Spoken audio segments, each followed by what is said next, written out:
What's up, YouTube? It's your girl, Carissa Rankin, coming at you guys with a video for today. Um, I decided to go live because I really want the message to be understood.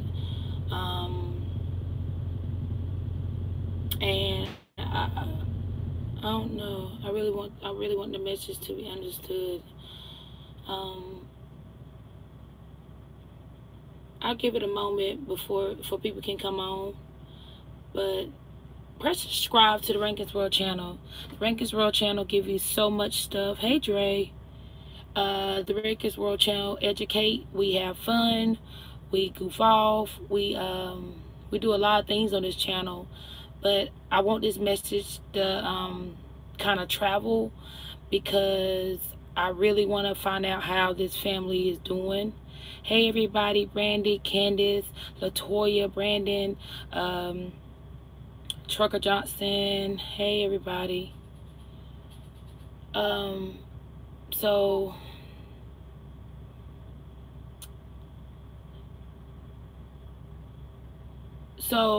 earlier yesterday, I've been out I've been riding for about going on 2 weeks straight. Like, hey, exquisite. And as I was riding, it came up to about, I think it was like, it came up to the day before yesterday. Joey had booked the load, but didn't tell me he booked the load. But I had already, it was a misunderstanding between me and Joey. And I told him, I said, I'm tired, I'm ready to get home. But he misunderstood me because he was taking care of the kids and he ended up booking a load anyway. Well, the load he booked was coming from, North Carolina in Lincoln, going down to Lake Park, Georgia. But it was paying pretty good. So, but me and Joey had a little argument because I said, I told you I'm tired. I told you I don't want to go. I told you I don't want to go. And he was like, what you mean? He's like, it was just a misunderstanding. But I got real mad at Joey. And I had to keep apologizing to Joey because I was getting mad, but I was tired. So I said, I'm sorry. It's not you. I'm just tired. I've been out. I'm just tired. And I haven't been getting enough rest because I've been running. And but I said, we good. And I didn't want to argue with him because it wasn't him. It was just me being tired. And when your body's exhausted, you need to stop. You need to shut down. So I was like, Joey, I'm going to run this load. And if I don't find load coming out, I'm coming back home. Like, I'm coming back home. I said, I want to be next to my family. I kept saying that all week. I want to be next to my kids. I kept saying that all week. I want to be home. I'm just tired. Anyway, I went on ahead, picked up the load, and by the time I got there, I ended up having to wait 2 hours. So I was supposed to be down here at 9 o'clock last night. But then when we were waiting 2 hours, it was going to push me out to 12 o'clock. After everything was done, brakes and everything was pushed me out to 12 o'clock. So I went to heading down the road. The traffic was steady. Like, everything was good. I'm hyped. I'm good. And the only thing I remember is I passed the Atlanta OC for Snyder. The Atlanta OC is down there off Bouldercrest. I think if Yellow Me in here, she'll tell you that. I think it's off Bouldercrest. Yeah, that's right. So I remember passing the Atlanta OC, and that was on, I think it's 285. Yeah, 285. And I came up, I was on 685. And as a truck driver, you're back here, but you up high, so you see everything in front of you. I'm one of them type people. I pull back to see everything in front of me. And another thing why I pull back so far, I don't be cramped up on people. Yeah, 675. So I don't be cramped up on people because I like to view everything. Even like when I'm sitting in a restaurant, even if I'm in a big audience setting, I sit in the back. I can view everything. I can kind kind of move a little bit quicker. I learned that from the prison. They always say put your back against the wall so you can see everything coming towards you. So I'm riding down the road, and the only thing I seen was this 18-wheeler. He had a container on the back, but the container was at the rear of the back. But he was in this far left lane, and he turned on his signal light to get in the right lane. Why was he in the left lane? That's not none of my business. I don't know if he was passing. I couldn't tell that. But just him coming over, and as him coming over, I don't know if he wasn't paying her no attention, or I don't know if he wasn't paying attention to her in his mirror. I'm going to go back and read the comments, by the way. Or she was on, I don't know what was going on in her head. I don't know. But when she realized that he was getting over, she jerked. And when she jerked it, it went to flipping. It went to flipping. And as it flipped, you seen the body go flying underneath the truck. The car seat flying in the air.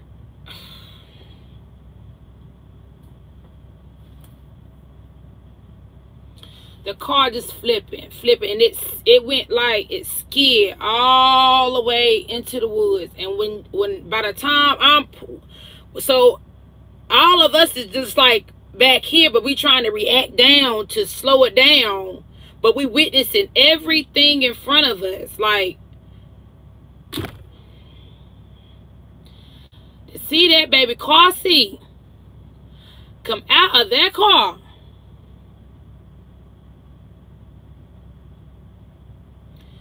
I wouldn't wish that on nobody. To see that car seat come out of that car.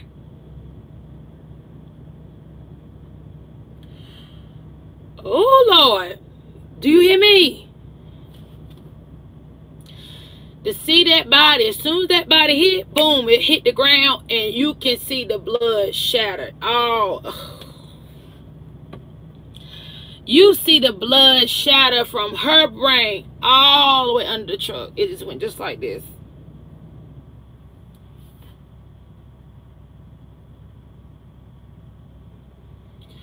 So by the time I got there, the truck was still slowing down because he wasn't affected by it. So he was still coming to a stop here. And I was able to manipulate my way through, because it was a guy standing there. He grabbed the baby, so he was standing there. By the time I got down there, he was standing there trying to calm the baby down, because he got the baby out the car seat. So he trying to calm the baby down. And then I seen another little boy coming out of the car. So I parked the truck farther ahead. I put my shoes on, put my caution vest on, and it's late. It's like 9 o'clock, so you know it's dark. But before I stop, I went in the window. I said, "Hey, I know CPR first aid. I'm stopping now." And the guy said, "Yes, please, we need it. Everybody need it. Everybody need it. They stuck." So I parked the truck, got out, and I ran up. And I said, "I know CPR first aid." And he said, the guy that saved the 2 kids, he was in the back. He said, "She needed, she needed." I walked over there to the body. Well, I went walking over there to the body that was underneath the truck. And I said, "She gone." I don't witness it went like she was gone. Soon as her head hit the ground, she was gone. So I went over there, and her hair was laying in the pool of blood. And she was just laying there like it seemed like the Lord just took her and just laid her down. It was just blood. Oh. And her eyes was wide open. And I didn't panic. I said, she gone. Like, she gone. Ain't nothing we can do here. So I went rushing down to the car, and as I'm rushing down to the car, I said, who can I help next? First aid, because everybody that was out there was like they was like innocent, you know, trying to see what happened. And I said, and didn't nobody know first aid. Everybody was just like people that witnessed it. So they said the little boy needed it. But the little boy was coming out. He was coming out the car. Like, the guy helped him come out the car. And he was standing up, but he was just a wobble. I said, hey, bring him here. So I got him. And me holding this baby, he was young. I could tell he was young. But he had a knot on his head from here all the way. It went from here all the way to the center of his little head right here. And it was about that big. So as he laid there in my arms, I kept trying to keep him up and not applying too much pressure, because I just applied enough because he had cuts here, but he had a big gash here. So I applied enough pressure to stop the bleeding. And I had a jean jacket. It was blood all over it. And you know how people be like, oh, you need gloves. Who? That's somebody baby. That's somebody child. Honey, I don't care about no gloves, no AIDS, no HIV. Save this baby. So I applied the pressure here. And as I was applying a little bit of pressure, it stopped bleeding. But it was just growing and growing and growing. And I was trying to keep him up. And he was just a knocking. So I'm just telling him, hey, how are you? Hey, it's okay. But I wasn't moving him much because I kept asking, what's your name? Keep your eyes open, you know, like trying to talk to him. And he was not responding. This baby didn't respond the whole time I had him. And as I'm trying to keep him up, he done had a seizure. So whatever happened here affected his whole body. He having a seizure, but I didn't want to lay him. I laid him out a little bit to let his body contract out, but I didn't want to let him hit his head or nothing. I just hold him real firm, and I hold his head for it won't be shaking, you know, rapidly. So I hold his head, and he was just a going. And he came out of it. It lasted about 30 seconds. And he kept wanting to, you know, after you have a seizure, you want to go to sleep, but I kept wanting to keep him up because that could kill him. So I kept keeping him up. I'm trying to keep him up. Another lady was rubbing his leg, and he kept like knocking off. So I'm keeping him up. I said, hey baby, look, it's gonna be all right. And the other baby that was in the car seat, the only thing saved that baby was the car seat, because when the car seat came flying out, he was still strapped in. So the car seat was laying on his side, so he was just dangling. So he didn't hit his head or nothing. He had some gashes on his leg, and he had some gashes on his face real bad. But he was just laughing, and so they got him. The guy that was in the car, they got him away from the baby because he was losing it. Like, he had lost it. I still had the little 5-year-old, but let me tell you what I find very weird. The lady that was driving, she said, I'm okay. She was end up looking out of underneath the car, but she had a brain injury, like a severe injury to her head. But let me tell you how it affected her. It was like a laughter. It was weird. Like, it shocked her so bad, it flipped. You know how people be crying and hysterical and no, it was like a funny type of, but she wasn't laughing, but it just affected her, like that trauma just affected her in like a laughter. So I said, "Is these your babies? Where my babies? Where my babies? Where my babies? Where my babies? Where my babies? I'm okay. And I said, what's your baby's name? What's your baby name? Like, because I'm holding this little boy. He said he blacking out. He had another seizure. I said, what's his name, if I can call his name and keep him up? And she said his name was I want to say it was something C&A. She said the little baby name, but she said his name, but I kept calling his name, but he wasn't responding. And then she said he's partially deaf. So me and this lady kept rubbing his leg, but we couldn't shake him because of his injury here. So like we kept trying to keep him up, and I'm saying like, hey baby boy, like we trying to figure out ways to keep this baby up. And then she was yelling, but she was kind of like, she wasn't calm, but it was just a lot. So me trying to keep this baby up, and he's steady knocking. Like the ambulance came. I think I said it right for the first time. The ambulance came, and as soon as they pulled up, it was a black guy. And he took, and I know this is what they supposed to do. I talked to Ashley, yelling at me about this yesterday. I know this is what they supposed to do, but he took the light, he flashed it in the baby's eyes. And when he did that, that baby went into having another seizure. And I got mad. I said, no, just calm down. He was just going so fast. And I know he got to see if his pupil dilate. I know he got to see that stuff. But he was just going too fast for me. Like, this is a baby. He don't understand what you're doing. I know what you're doing, but he don't understand it. So let's slow down. Like, I told him, slow down. Like, look, slow down. Like, you going too fast. This baby just, slow down. Honey. So he said, I'm sorry.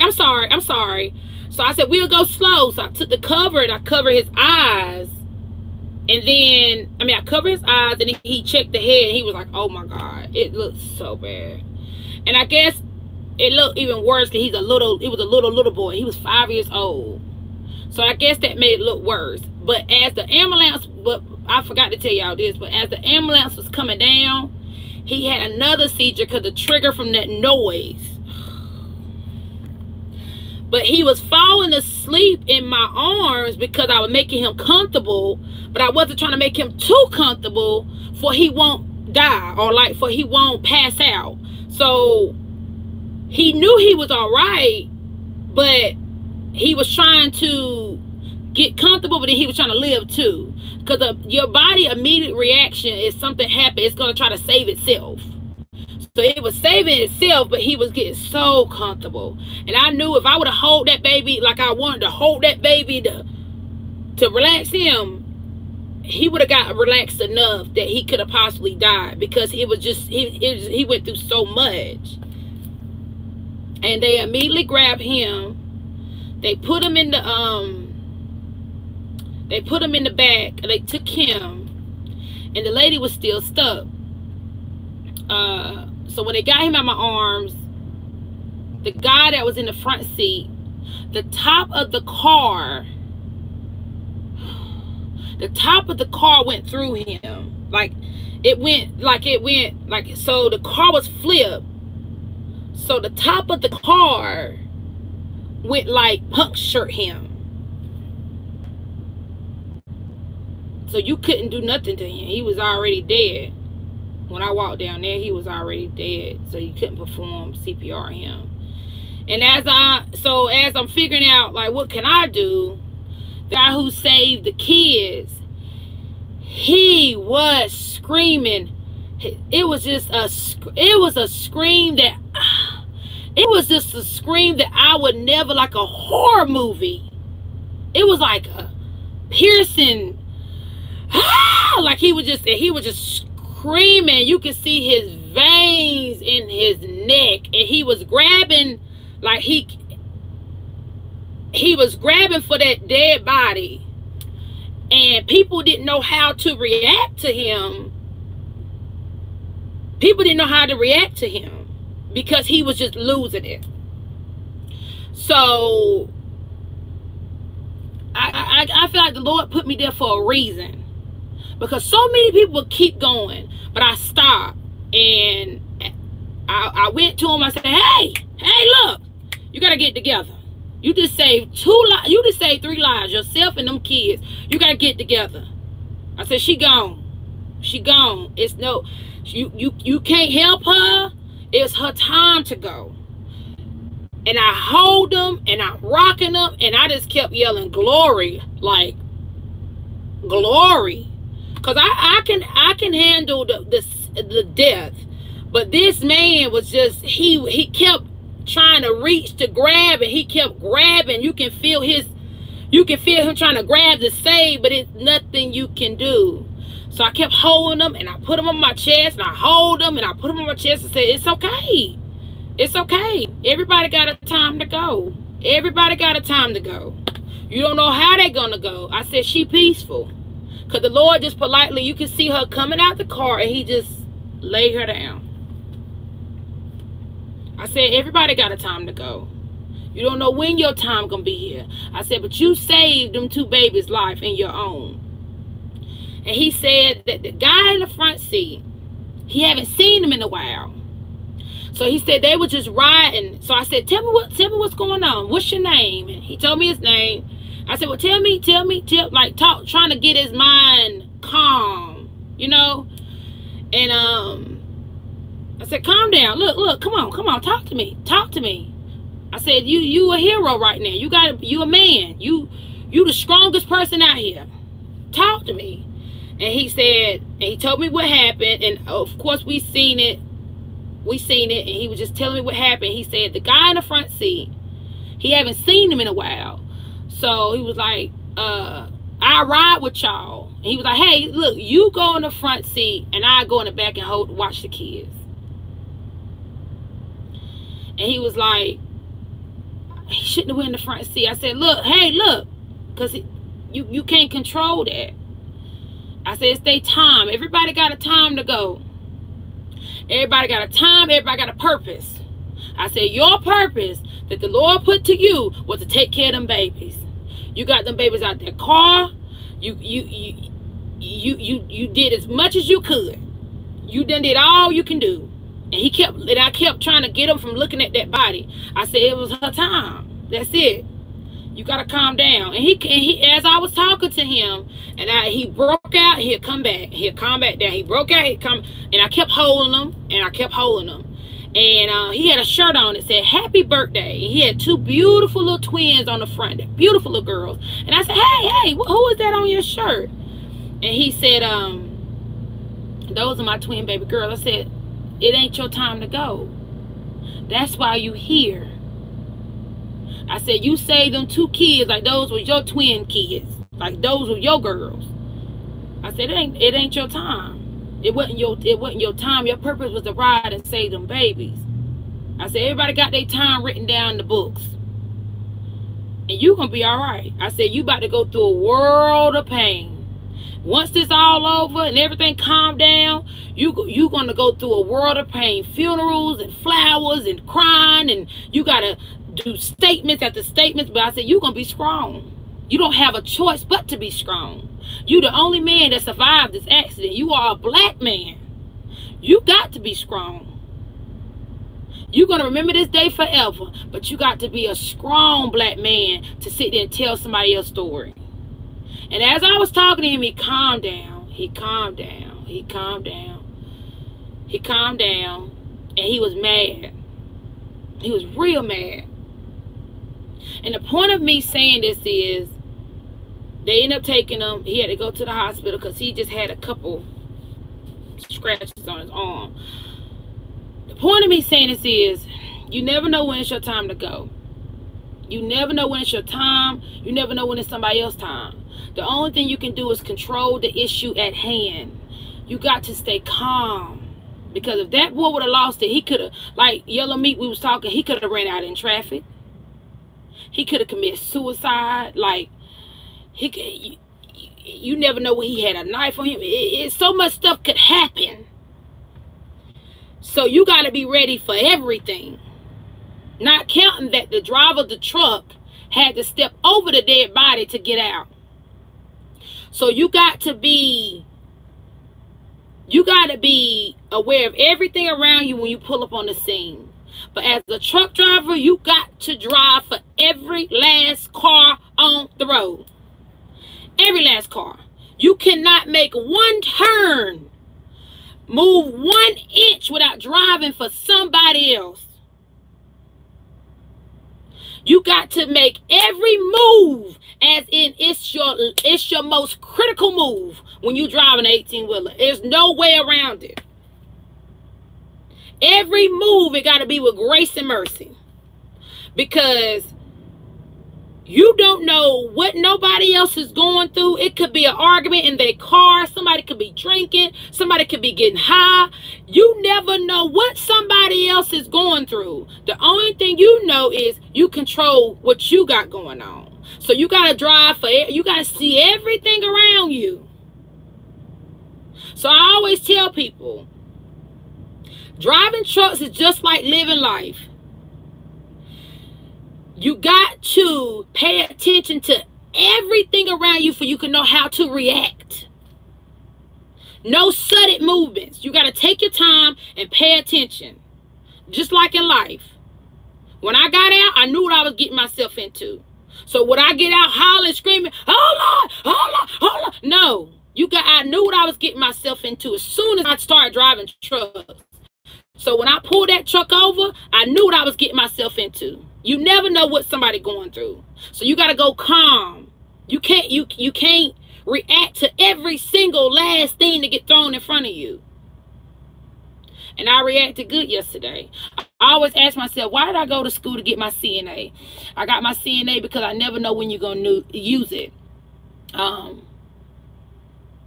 had to perform CPR on my baby. Heimlich maneuver.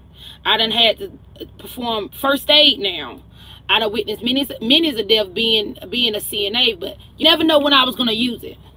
But I feel like the Lord, I feel like the Lord gave it to me for a reason. Because ain't nobody going to ever say I didn't do all I can never say I didn't do all I could to save somebody. I wasn't gonna, me knowing first aid, me being a mommy, me being a wife, me being a human. You can't let things go, like your study, your knowledge go without being used. And I applied it yesterday, and I feel like I did a very good job. I wish I knew who the guy, we don't know who these people is. I wish I knew if that baby was still living. But what I'm trying to say is, you got to take your time in life.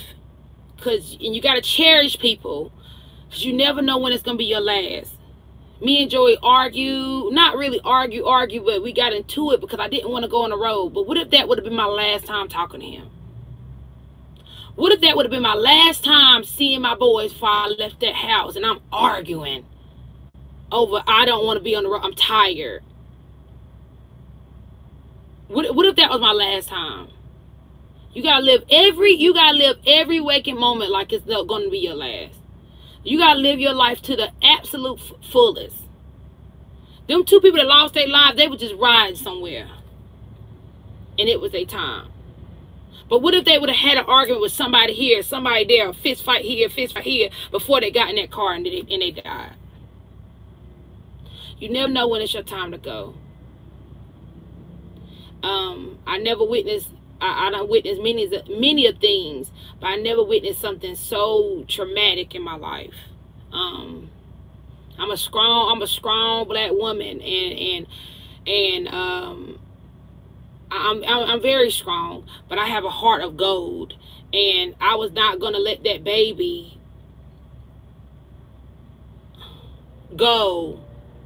If he was going to go, he was going to die right there in my arms. I was going to leave that 18-wheel on the side of that doggone road, and I would have rode that baby to the hospital. Do you hear me? Forget that truck. Forget it was still running. Forget everything in the truck. That baby was not going to go without having me on his side. His mama was in the accident. He wasn't going to go like that. And I feel like the Lord put me there for a reason. Because he knew I could handle it. You know? I feel like the Lord put me in trucking for a reason. Because he knew that he knew this was going to happen. And he wanted to see how I was going to handle it. How I was going to react. Because he said, I gave you that CNA. I gave you that CNA for a reason. Let me see how you're going to use it. I gave you that degree. Let me see how you're going to use it. Because I study everything. I study everything. But I wouldn't have learned how to pull back and view what's in front of me without having my bachelor's degree and learning that inmates can come at you with knives, or at the time of grief, they can kill themselves or someone else. I learned that in the prison. So everything you do in life has a purpose. That's what I'm saying. Everything you do in life has a purpose. You have a purpose on every last thing you learn, every last thing you channel in your mind, every last thing you gather within every second you take, every breath you take. It's a purpose. It is a purpose. Everything that's given to you is a purpose. Even when you get mad and respond, it's a reason why you're doing that. It's probably trying to teach you how to not respond the next time, or how to think about somebody else's feelings the next time, or everything is a lesson. You got to look at everything as a study, everything as a book, everything as a documentary, everything as education. You got to learn from everything that happens. Everything. There's not a lesson out here that you cannot channel in your brain and not use it in your everyday life. It's not nothing out here you can't do that. Like, there's no way. Everything you learn, you have to feed it back out. That's why I'm giving you this information for y'all to know. If an accident happened in front of you, if you're not calm enough to help, keep going. But if you're calm enough, pull over. Give some assistance. Help people out. Like, see what you can do. Help organize stuff. Calm people down. Talk to them calm. Talk to them like you care. Treat people right. That's why I'm giving this message. You never know what lesson is out there that you need to take and soak in. You get what I'm saying? Everything you do, every purpose in your body is something to channel. Always remember that. Always remember you have a purpose to be living. No, you didn't ask to be here, but the Lord put you here for a reason. Even if you don't believe in the Lord, you're here for a reason. You're here to perform a study. You're here to grow in a way that you will never understand. You will never get, and you will never be able to control. That's it. That's what you're here for. And I might come on here and I laugh and joke and all this and that, but when I tell you, don't let social media fool you. I'm the most educated. I try to be so educated because I never know when somebody gonna need my brain, need my education, need my strength, need my soul, need my spirit, need my grace and mercy. Because the whole time I hold that boy, I kept saying, glory, glory, Lord Jesus. And I was saying it for him and me. I was saying it for me to stay calm. But I was saying it to speak it out into existence. You have to calm down. Lord, help me. Lord, give me the strength to control this boy. Because this is a strong man. Glory, Lord. So as I was saying it, it seemed like the Lord was just pulling him in. We got you. I got you. I got you. That's how I feel. I feel like the Lord was just, I got you, girl. I told you, you're always on time. I feel like the more I said, glory, I kept yelling it. Glory, Lord, calm down. Calm down, baby. Calm down. Calm down, baby. Look at me. Look at me. You got to get it together. Calm down. I felt like the Lord was just, I got you. I got this. That's how I feel. I feel like the Lord put everybody in your life for a reason. I hope whoever... so this accident, I'm gonna post this. I mean, this accident happened in, I think it was Atlanta. It was on, like me and Yellow talked about. I'm gonna post this on all my social media. I want to reach out to, thank you so much. I want to reach out to that family to see how that baby is doing. I want to see if I can give flowers or something. I don't know. If I can't, it's okay. I'm not gonna die, but I want to know how that baby doing, and I would love to just know how that baby doing. That little 5-year-old little boy, his life is gonna be changed forever.